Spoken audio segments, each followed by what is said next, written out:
Hej och välkomna till verkstaden på Moderna Museet. Jag heter Rebecka och idag ska vi skapa som Tora Vega Holmström.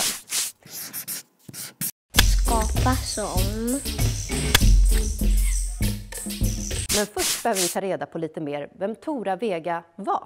Tora Vega Holmström föddes i Skåne 1880. Hon studerade konst i Göteborg, Danmark och Tyskland och tyckte om människor och storstadspuls. Och hon gillade en sak, färg. Så hon använde färgerna på sätt som de andra tyckte så här, men Tora, så där kan man väl inte göra. Men hon sa så här, nej, jag vill använda vilka färger jag vill.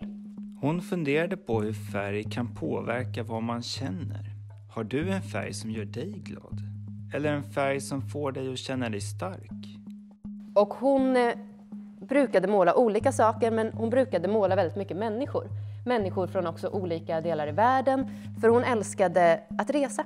Tora Vega ville måla av människor som inte hade det så lätt. Den här bilden föreställer en mamma och ett barn som kom från Italien. Familjen arbetade hårt i Stockholms hamn bland lastfartyg. Tavlan heter Främlingar.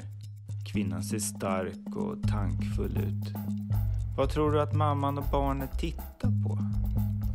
För att skapa som Tora Vega så ska vi måla papper i olika färger, klippa ut rutor och sätta ihop till bilder av personer eller kanske någonting annat.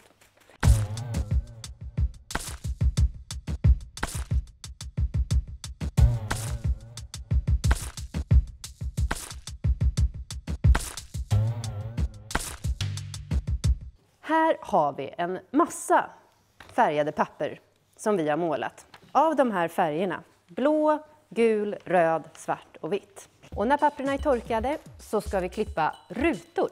Stora rutor, små rutor. En bautastor ruta kanske. Och nästa steg är att ha ett vitt papper igen och sätta ihop alla de här små rutorna till en bild. Som mosaik ungefär. Om man vill så kan man göra ett självporträtt.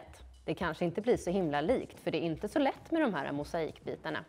Men testa! Se er i speglarna.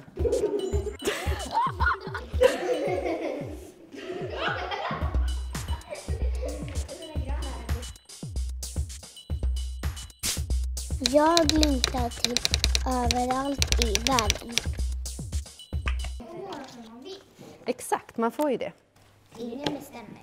Ingen bestämmer. Och det var ju det som jag tycker var så bra med Tora Vega, som hon inspirerar mig. Hur har du tänkt med dina färger? Jag vet inte, för kanske de är lite fina. Den skulle egentligen föreställa min mamma, men den liknar inte min mamma ens. Ja, där får jag ögonen, där i näsan och där i munnen. Hur gjorde man då?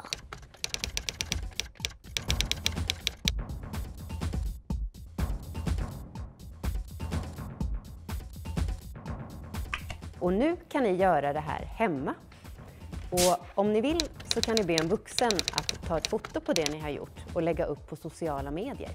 Och då kan ni använda hashtaggen verkstaden Moderna Museet.